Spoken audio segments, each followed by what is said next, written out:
esta Europa medieval, muy competitiva ya porque los navegantes estaban Sí, circundando, la industria mercantil estaba como...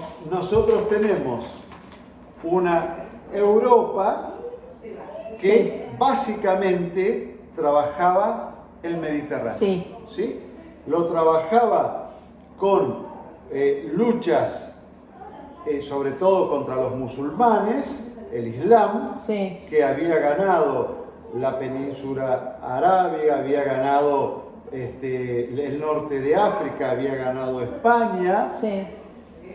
Y de este lado, en Asia, con determinadas civilizaciones, la India, China, los mongoles, con otro tipo de organización, es un capítulo aparte, Asia, que también tenía un predominio importante y que frenaba de alguna manera las expansiones del Islam. Que el Islam, una vez que se consolida, comienza a ser otro imperio, sí, que finalmente lo logra. Sí. ¿No? Entonces, pensemos en ese conflicto, en ese movimiento sobre el Mediterráneo, sí, y una Isabel la Católica, sí, que después de 700 años y con mucha lucha y determinadas alianzas logra expulsar a los musulmanes de España, y para el 1400 la Inquisición estaba a todo vapor buscando la pureza religiosa para evitar que los resabios del Islam vuelvan otra vez a generar problemas, y al mismo tiempo se llevaban a los judíos, se llevaban a los gitanos, sí, se llevaban a todo lo que era raro, se lo llevaban. Ahí se produjeron una cantidad de conversiones. Eso ya lo sabemos, el capítulo de la Inquisición. Sí. Pero lo toco porque la cuestión religiosa, ustedes la van a ir investigando y cada vez van a encontrar más textos, tiene muchísimo que ver en el descubrimiento por los europeos de América. Sí. ¿Por qué? Porque Colón, que tenía la teoría de que el mundo era redondo, llevó la idea a la reina Isabel que él se iba a encontrar con el Gran Khan y que iba a ser una alianza anti-musulmana partiendo hacia el oeste. Evitaban el Mediterráneo y todos los conflictos que tenían en el medio con los musulmanes, y llegaban a verlo al Gran Khan y hacer una alianza para juntos atacar a esta expansión islámica. Parte Colón con todo el relato que ustedes ya saben, con las 3 carabelas y los hermanos Pinzón. Sí. Y resulta que encuentra una tierra que él, a poco andar, se da cuenta que no es la tierra del Gran Khan. No. Y trata de seguir yendo hacia el oeste, y en los 3 viajes estuvo a 50 kilómetros de llegar al Pacífico. Atraviesa América Central y ya estaba en el Pacífico, pero las condiciones eran muy difíciles. No llega Colón a descubrir el Pacífico. Recién el Pacífico se descubre con Magallanes, Gaboto y la vuelta al mundo que hacen ellos varios años después. Entonces, en este intento, Colón llevaba cartas de la reina Isabel para el Gran Khan, porque era la gran alianza estratégica, religiosa, que querían hacer para reducir al Islam a la mínima expresión. Cuando llega ya los españoles y se dan cuenta que esto es algo totalmente nuevo, comienzan a aparecer otros objetivos. Sí, cambia totalmente el rumbo de la misión. Ahí ya aparece la ambición personal de la tierra, del poder, de los honores, y comienza una historia que yo la dividiría en tres grandes grupos de análisis y observación. La cuestión religiosa, porque a través de la cruz eso sirvió para luchar contra todas estas civilizaciones politeístas que se encontraban, Sí. y la cuestión religiosa cohesionó a toda la conquista. La cuestión económica, que es buscar los recursos que le sirvieran a la corona, entre ellos básicamente eran dos: la minería de la plata, el oro, y los productos tropicales, porque ellos no venían a buscar acá lo que producían en Europa, venían a buscar aquellos productos que no estaban allá, por ejemplo el café, por ejemplo azúcar. Sí, sí, lo del palo etcétera. Brasil. Todos esos productos tropicales eran los que le complementaban a la producción que ellos tenían en Europa. España económicamente estaba en un parate importante, o sea, tenía ese problema de súbditos que no llegaban a llenar las arcas. ¿Existía ese problema? Los países europeos siempre vivieron en guerra y por lo tanto siempre vivieron endeudados. Sí. Siempre. Tenían nuevos territorios porque Inglaterra invadía por un lado, Francia invadía por otro, España por otro, pero invadían un territorio y les generaba nuevas urgencias económicas porque tenían que preparar tropa para controlar esos lugares, Sí, reconstruir, armar rehabilitar. las ciudades, Sí. hacer ocupaciones, porque cuando España empieza a recorrer los distintos lugares que van descubriendo, Sí. dicen, bueno, pero ¿esto de quién es? ¿Quién lo reclama? Y creo que fue en 1512 o 1519 que el rey dice, la tierra que no me la reclama nadie es mía. Eso fue con la cuestión papal, las bulas, esas famosas bulas. Comienzan a generar una jurisprudencia en el sentido de que lo que no me reclaman es mío. Sí. Y a partir de ahí hay toda una ocupación que la vemos con la corriente de 1519 de Cortés hacia el norte, va hacia México, la vemos unos años después con Pizarro que va por los Andes al sur, y vemos ya algunos marinos que llegan a estas tierras también directamente por el mar. Sí, sí. Entonces, en ese siglo XVI es donde se consolida la idea de que esta tierra es mía, la ocupo, controlo a las diferentes poblaciones que por ahí están dudando de cuál es su destino porque empiezan a tener todas las crisis habidas y por haber, crisis existenciales de Montezuma, de Atahualpa, toda esa tristeza que... Empiezan a decir, bueno, evidentemente los dioses nos abandonaron, llegaron nuevos dioses y nos rendimos. Claro, eso también fue una facilidad que tuvieron los europeos, que el pensamiento indio era que indígena era que estaban abandonados.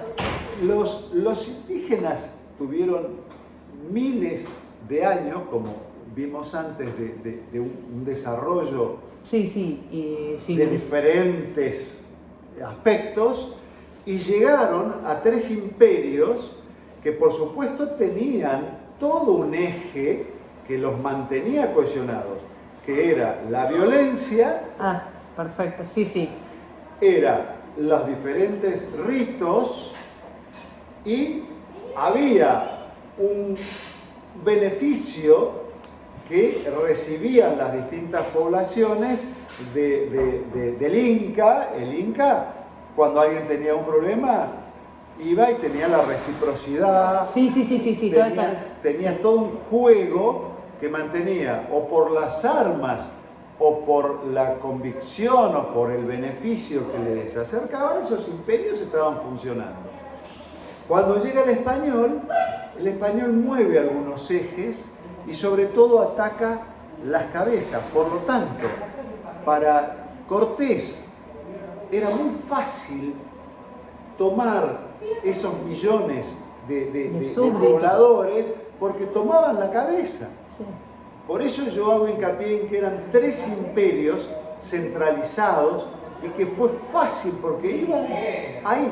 Cuando tomaron la cabeza, el resto ya se empezó a organizar y ellos al principio siguieron con las costumbres que encontraron. Después le iban generando las presiones las propias, sí. Y ahí es donde se genera mucha desorganización, ahí es donde vienen varias crisis que podrían ser, exactamente, podrían ser genocidios en el medio. ¿Por qué? Porque vino la enfermedad, porque vino la explotación. Sí, el interés ese negligente que hicieron que grandes poblaciones se hayan migrado, se hayan suicidado, hayan abusado de la fuerza. Entonces, esos 2 siglos sobre todo, 2 siglos, el 16 y el 17, entre el 1500 y el 1600, fueron los siglos del apriete, pero de alguna manera, no nos olvidemos que a Isabel la Católica la hereda Juana la Loca con el Hermoso tiene a Carlos, y Carlos se transforma en Carlos V, el gran emperador, que tomó una fuerza muy grande y consolida toda esa expansión que tiene Europa y España en América. Después viene Felipe II, que fue uno de los grandes reyes que tuvo España, y termina de consolidar esto que estamos hablando estas colonias en América. Pero ojo, que esa España y esa colonización en América fue muy superior a la portuguesa y fue muy superior a la inglesa. Porque fíjate que en el norte llegan a California, llegan a Florida y otros estados de Texas y otros. Era presencia española. Y en el sur...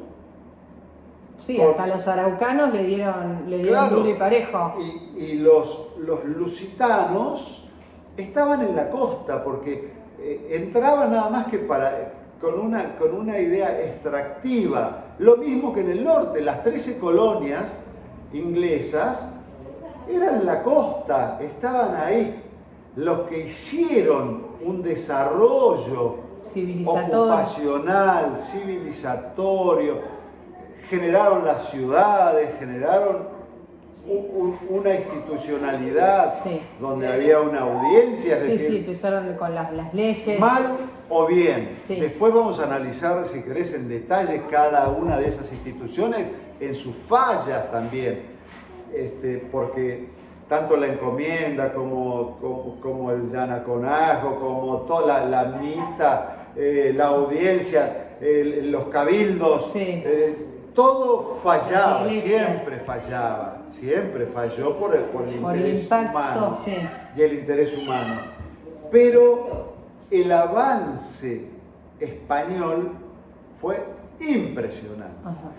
Y Felipe II, a diferencia del portugués, que era factoría costera, y el inglés, que estaba también en una factoría, que el cambio que ustedes tienen más adelante en la historia de Estados Unidos, lo importante allí es cuando vienen los criollos, ¿no? Los criollos nuestros y los criollos, digamos, de los ingleses, es decir, ya aquellos que expulsan a los ingleses, se independizan, sí, entran en guerra y discusiones entre ellos y deciden tomar el territorio. Entonces, sí, sí. esa conquista del oeste, que va sobre España, básicamente, porque ya España fue perdiendo en Europa, fue perdiendo en Trafalgar, la gran batalla de Trafalgar, donde la Armada Invencible pierde contra el almirante Nelson, que eso ya es en 1804, 1805, 1807,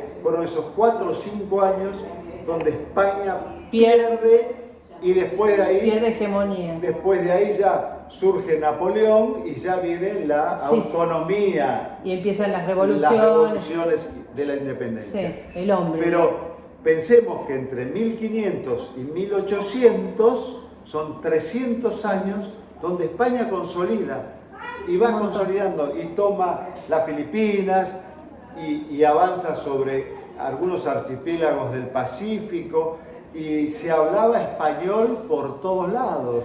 Sí.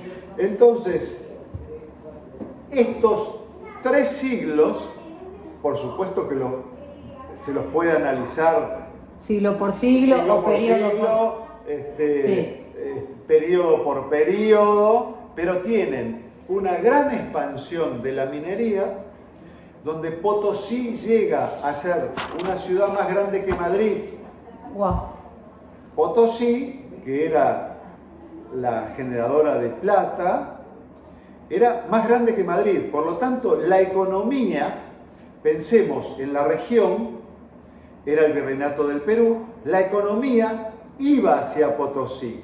Los salteños y los jujeños eran tan ricos, los criollos que se iban generando ahí, las familias de españoles que se asentaban, eran tan ricos porque tenían una tierra excelente, pero además tenían ganado, cuero, tabaco, todo lo que llevaban a Potosí.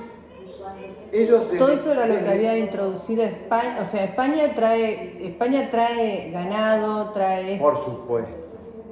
España organiza una cantidad de producciones que son subsidiarias de estas ciudades mineras. A España le interesaba la mina, pero el territorio era tan fértil que venían todos los españoles y se asentaban y el rey le firmaba y después ya empezaba a ser hereditario.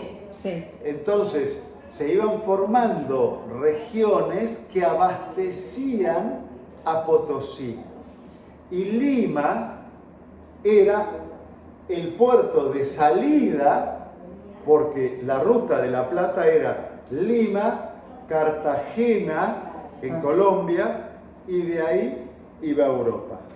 Todo por el Pacífico.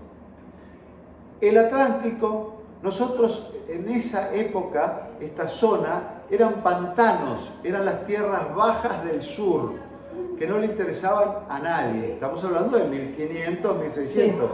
Además, fíjate que la fundación de la ciudad de Buenos Aires es doble, porque la primera fracasa, los indios querandíes destruyen la primera fundación y demoraron muchos años hasta que tuviera otra vez interés estas zonas pantanosas. Cuando Lima crecía y Potosí superaba aún a Madrid. Y en ese crecimiento, perdón, sí. Leslie en el libro habla de la esclavitud, habla de la cantidad de esclavos que ingresan a América y de la cantidad de esclavos negros, que empieza a cambiar un poco la etnia de América. Por eso, la economía, que sí es un aspecto muy, muy importante a tener en cuenta, la religión, la economía se basó básicamente en la minería y en todo lo que sea subsidiario de estas ciudades mineras, tanto en México, los yacimientos que se iban encontrando, Zacatecas y varios más, en Colombia, que después pasa a ser Nueva Granada, Nueva España, México, Nueva Granada, y el Virreinato del Perú. Estos 3 núcleos... Esto ya era el mundo nuevo. El mundo nuevo de estos 3 siglos Estos tres núcleos buscan el desarrollo minero. Eso era lo que le interesaba a la corona española, la plata y el oro, porque con eso hacían moneda y con eso pagaban todos sus gastos de guerra, de la corte, etcétera, etcétera. ¿Me repetí los tres núcleos? Los tres núcleos eran... Nueva España, que es toda la zona de México, Sí. Nueva Granada, que es la zona de Colombia, Venezuela, Ecuador, Sí. y el Virreinato del Perú, Perú, perfecto. que llegaba hasta este territorio. Pero el centro era Potosí. Estudien Potosí. Desde allí surgen relaciones económicas, relaciones políticas, cuestiones sociales, diferentes cuestiones. ¿Por qué? Porque Potosí gravitaba como Madrid acá. Potosí era el núcleo que estaba, minero que estaba en Bolivia, en el Alto Perú. Que estaba lleno de españoles. O sea que pero el español no venía a trabajar. No, venía de señor. Necesitaba esto que vos planteabas antes, una mano de obra que mientras pudo apretar al indígena, la mina y todo el trabajo en la hacienda, etcétera, etcétera, porque era un sistema de servidumbre. Sí, empezó a existir un sistema no solo económico, sino también doméstico. Exactamente. Entonces, esto lo fue reemplazando cuando se le mueren los indígenas, los reemplazan por los negros. Que al principio estaban prohibidos. España nunca fue esclavista, pero dejó hacer. Sí, el rey, lo dejó en un gris. Porque Portugal fue esclavista al máximo, Holanda, Francia, Inglaterra, llevaban y traían negros a todos los lugares de producción intensiva, se necesitaba mucha mano de obra, las plantaciones, el algodón, el algodón de Norteamérica, que fue la gran causa de guerra más adelante. Todo lo que vimos ya en distintos aspectos, juntalo, y eso es el negro que reemplazó al indígena. El indígena se le murió, se fue muriendo, la viruela, todo lo que el español los mató con la respiración al indígena. Y lo reemplazan con el negro. Todo ese periodo genera una figura que era la facenda, la plantación en el mundo portugués, lusitano, ya brasilero, y era los distintos sistemas que fueron usando los españoles en forma encubierta para usar al indígena y después de alguna manera incorporar también al negro. El padre de Belgrano terminó preso porque comerciaba esclavos. Sí, se transformó también en un comercio. No solo los traían para trabajar, sino para vender. Hubo contrabando de plata a cambio de esclavos. Hay muchas. ¿Puedes sacar el auto?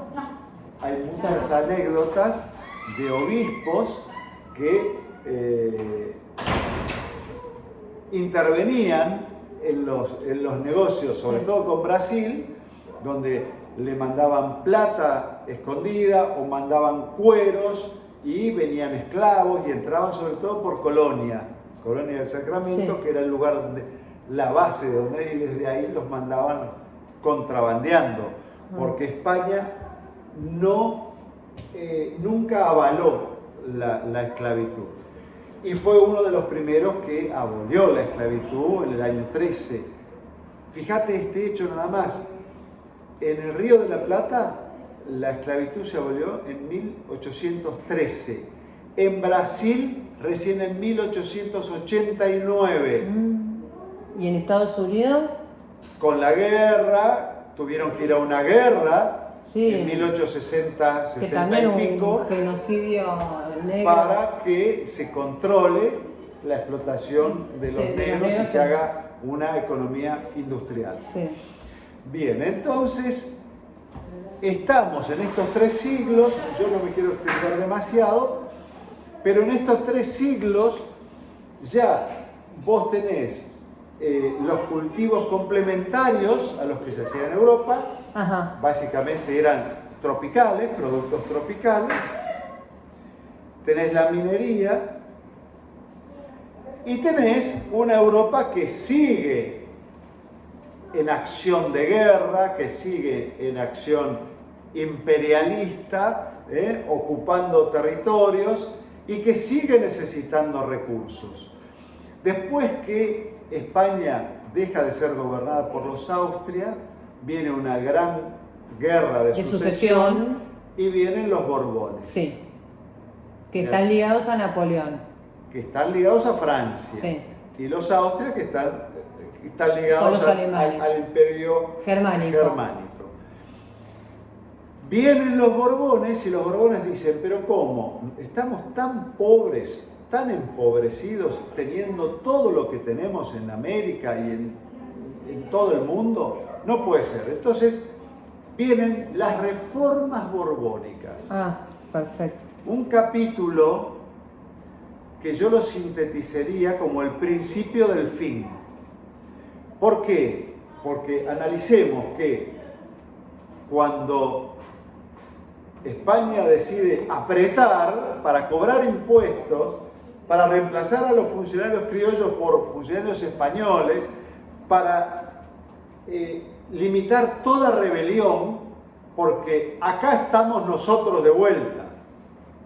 Los Borbones, a partir de mediados del siglo XVIII, en el 1700 y pico, comienzan a hacer estos cambios que son el principio del fin, porque algunos dicen, Tupac Amaru, que es un capítulo que lo tienen que leer de punta a punta, tuvo el apoyo de los criollos de Lima, de los criollos del Perú, porque estaban hartos que los españoles vengan a redoblar los impuestos. Sí. Y además porque le sacaron los cargos que tenían los criollos con la reforma borbónica, vino un español. Sí. Y el criollo terminó simpatizando con la rebelión de Tupac Amaru. Cuando quemaron la iglesia por un error de las fuerzas de Tupac Amaru, y de Amaru queman una iglesia, y ahí los españoles toman otra vez la causa religiosa para dar vuelta La situación y dar vía libre. rebelión de Sí. Tupac Amaru. Entonces los criollos dijeron, no, si estos quemaron una iglesia, mañana nos queman a nosotros. Sí. Y ahí volvieron otra vez los criollos a darse vuelta, y ahí los barren, y ahí los descuartizan a Tupac Amaru, ¿no es cierto? Pero no fue la única. Hubo alrededor de 90 rebeliones en América en ese periodo. Contra Contra los Borbones que venían a apretar, y a cobrar impuestos y a poner las cosas en orden para ellos. Bueno, es lo que pasó en México, que no eran Borbones, pero eran los Austrias que mataron, fusilaron a Burgo, ¿o no? No, eso, a Maximiliano. Sí, no, eso fue ya. Después, en la época más contemporánea. Esa ya fue después con Benito Juárez, Sí. y ya con los Que intentos sacaron liberales totalmente Europa del plano la mexicano. República. Sí. Fue un poco después que, si querés, vemos ya en el siglo XIX qué pasó en cada lugar. Pero el siglo XVIII, las reformas borbónicas generan el principio del fin. El principio del fin. Porque hay una sucesión de cuestiones que, sumadas a las pérdidas que hoy vimos de España en Trafalgar, que Sí. pierde la Armada Invencible, y la invasión de Napoleón, y Sí. todas las crisis de Fernando VII, que por una u otra razón las van a ir viendo, hacen que se genere una situación ya emancipadora. Ah, perfecto. Y ahí ya vamos al siglo XIX, y en 1810 ya toda América explota. Sí. No todos las rebeliones, pero ya llegan las ideas nacionalistas. No todas las revoluciones se mantuvieron. anarquistas. Es más, la única que sobrevivió fue la del Río de la Plata. Las demás, todas perdieron y todas tuvieron que seguir guerreando para volver otra vez a emanciparse de España. Fue una guerra larguísima, fueron 14 años. La guerra de la independencia nuestra es una de las más largas de las guerras de independencia de todo el mundo, de 1810 a 1824, con la batalla de Ayacucho, de ya Bolívar, Sucre, ya no San Martín, sino la segunda ola de caudillos emancipadora, que fue la de San Martín del Sur y la de Bolívar, Sucre y tantos otros que vinieron con él, Santander, etc. Hacia el sur. Este periodo es el periodo del cambio del predominio, porque ya pierde España y surge Inglaterra. Cuando surge Inglaterra surge el liberalismo. Y este liberalismo es el que hay que estudiar profundamente, porque es el que, junto con las ideas de la Revolución Francesa, la Ilustración, genera este espíritu de Mayo, de Mariano Moreno, de Manuel Belgrano, de Monteagudo, de Castelli, etcétera, que son los que generan la base ideológica de la emancipación de España, ¿no es cierto? Y es acá donde ya España se cae, porque si no la empujábamos nosotros se caía igual, y surge Inglaterra. Y surge Inglaterra con un esquema en el que le interesaban las repúblicas o las republiquetas, porque generar más de 35 países de lo que era el territorio español es un despropósito, es producto de las desinteligencias, la falta de núcleo común. Sí, la falta de pensamiento en todos los reyes que perdieron en todas las guerras, todo lo que se desintegró. Pero ¿qué pasa? América ya independiente no puede lograr un criterio unificador que genere países o polos más grandes. Ahí comienza el regionalismo y es muy interesante el periodo que va entre 1810 y 1830, que es cuando ya se definen las distintas regiones, ¿no? Ese ya es el periodo donde América toma regionalmente primero, después se van definiendo los límites. Definir los límites costó muchísimo, costó guerras en todo el siglo XIX, pero ya se definen las regiones. Entonces, por ejemplo, en Nueva Granada, que es Venezuela, Colombia, Ecuador, ahí hubo, por ejemplo, en Colombia, el proyecto del blanqueamiento. Los paisa de Antioquia, los cafeteros, lo que querían era tener una república blanca. Entonces hubo todo un proceso político, institucional, donde querían esconder a los negros, controlarlos, limitar, y ese núcleo criollo paisa, se conoce como paisa, era con el proyecto del blanqueamiento. Ecuador se basó más en la Iglesia Católica para controlar la población indígena y la población negra. Los criollos, estamos hablando ya de 1810 para acá, los criollos ahí usaron a la Iglesia para contener y tratar de domesticar otra vez a los indígenas y a los negros. México es una historia riquísima porque es un pueblo básicamente indígena que fue luchando para consolidar una república. Primero arrancó como un imperio fallido de Iturbide, después comienzan las distintas rebeliones de Morelos, de Guerrero, de todos esos patriotas mexicanos que fueron cortando estas influencias españolas. Y después ya viene Benito Juárez con las ideas más esclarecidas, ya era un liberal republicano que ya... ¿Todos estos son, se puede decir que son descendientes de indios o ya son mezcla? No, son descendientes de indios. México tiene un mestizaje muy fuerte. El criollo mexicano es mestizo. Es más, después de la Revolución Mexicana de 1910 hasta 1920, 1900, Sí.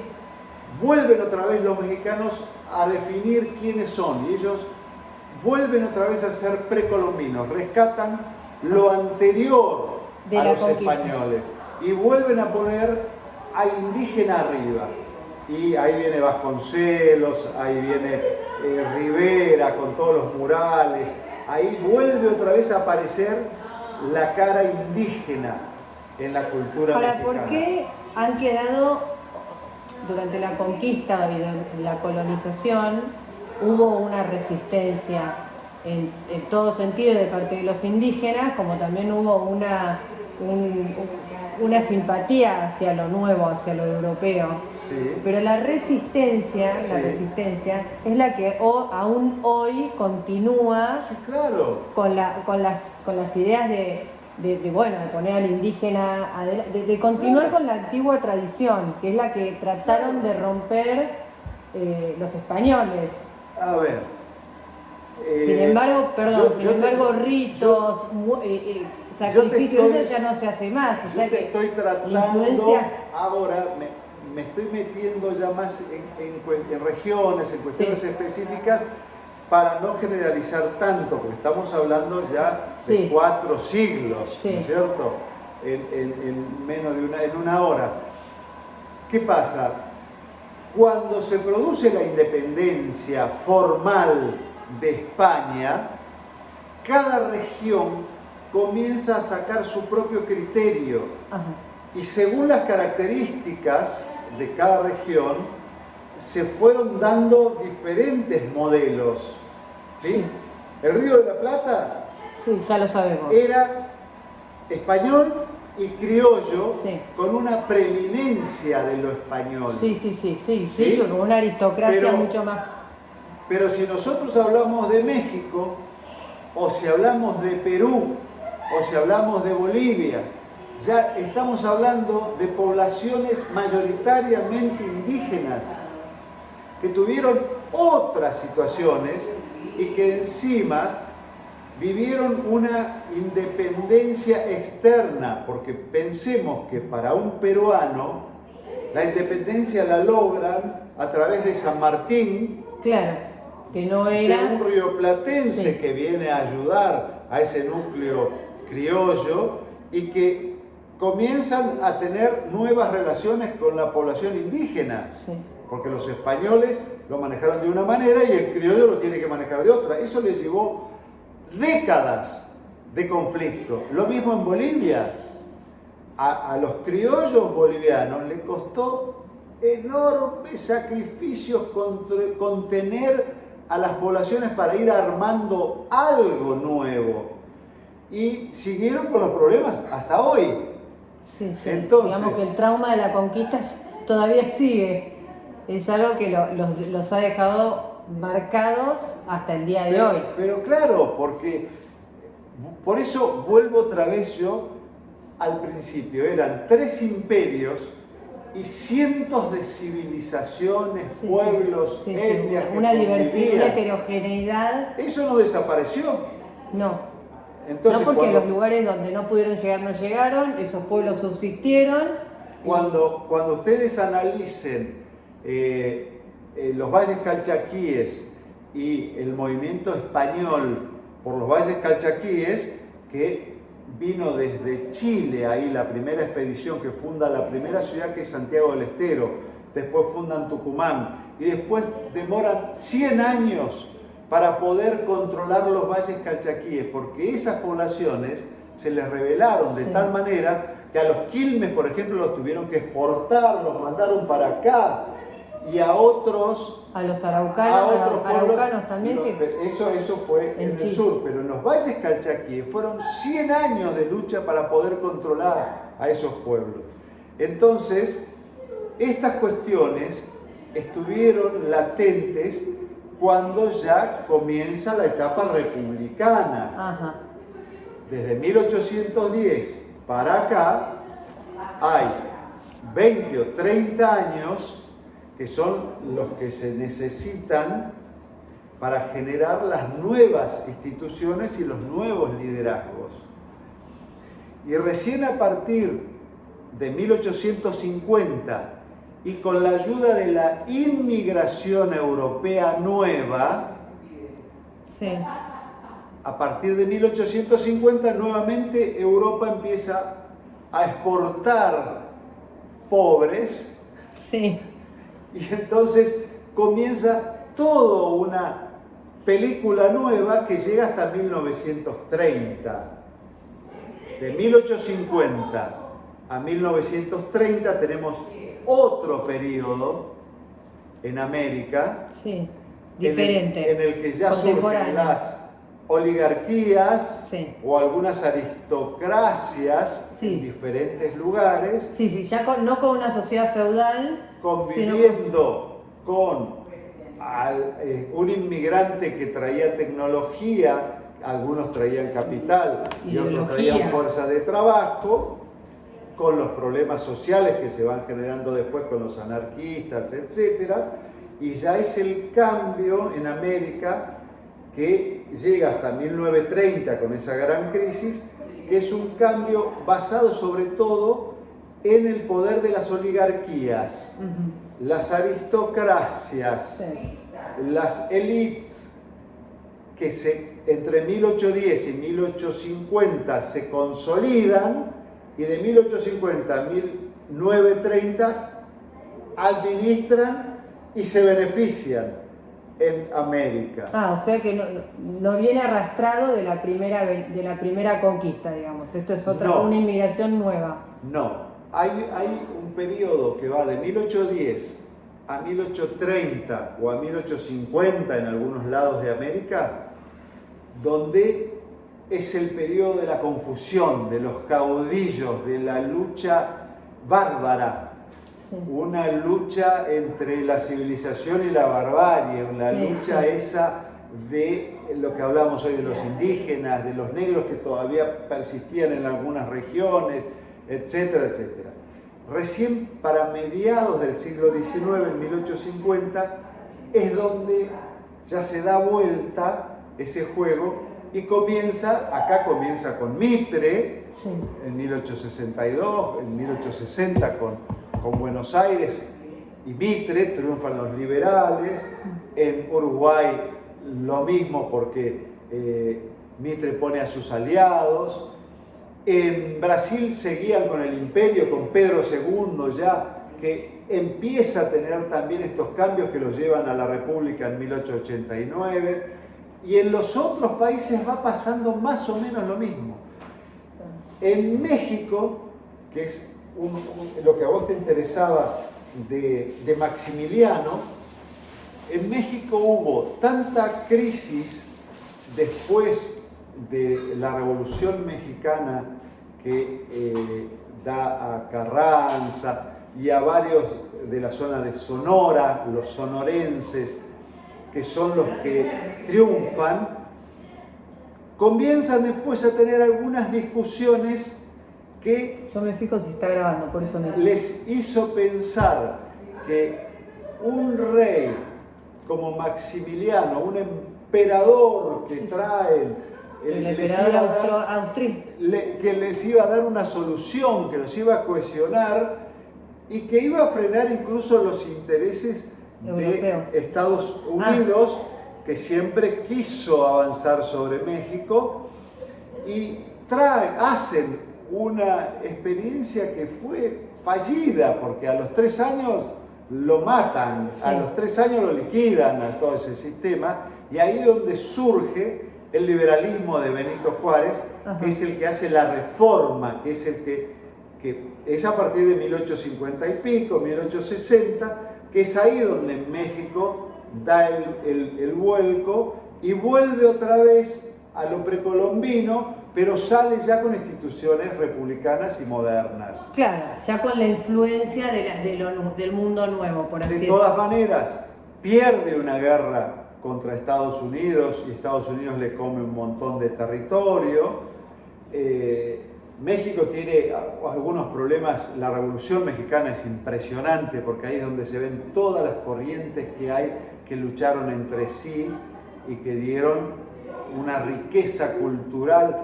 Estudiar México es una maravilla porque después viene la etapa muy fuerte de México.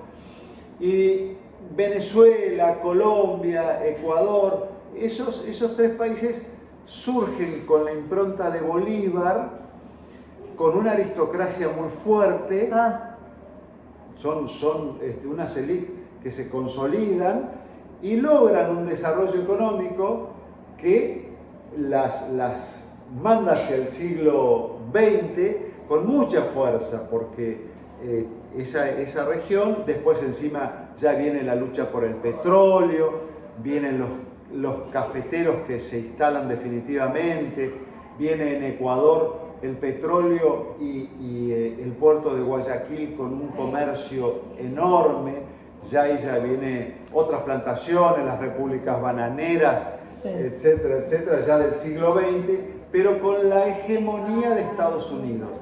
Ya Inglaterra controla en el siglo XIX y en el siglo XX ya es Estados Unidos el que empieza a tallar, y donde hay una embajada de Estados Unidos hay un golpe de Estado, un conflicto, una situación difícil.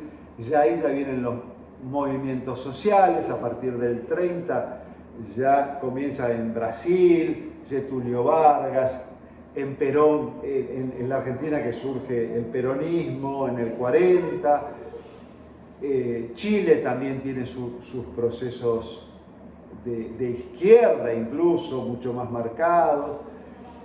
Ya es otra América, que es la América que llega a nuestros días, ¿no? Pero bueno, hicimos un repaso muy grueso.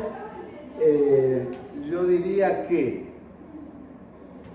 España, por más que la quieren borrar, porque después vino una ilustración sarmientina que todo lo español era bárbaro, después vino la leyenda negra de España, después vino todo el movimiento antioccidental, por así decirlo, como para recuperar un poco lo autóctono y las bases de América. Pero, sin embargo, cuando nos ponemos a analizar hoy la hispanidad, nos damos cuenta que sigue vigente, está plenamente vigente. Y somos 400 millones. Los hispanoparlantes somos 400 millones, un mercado enorme que no se logra armar, pero 400 millones de consumidores son muchos. Y los hispanoparlantes, ahí estamos, todavía en un proceso de búsqueda de un nuevo proyecto. Pero cuando nos metemos también en la cuestión cultural, vemos que los pueblos indígenas siguen vigentes. Porque esta lucha de los mapuches, descendientes de los araucanos, bueno, sigue vigente y hoy están haciendo todo lo que hacen porque quieren su lugar. Y vemos que en otros lugares los pueblos indígenas, ni hablar del el proceso boliviano,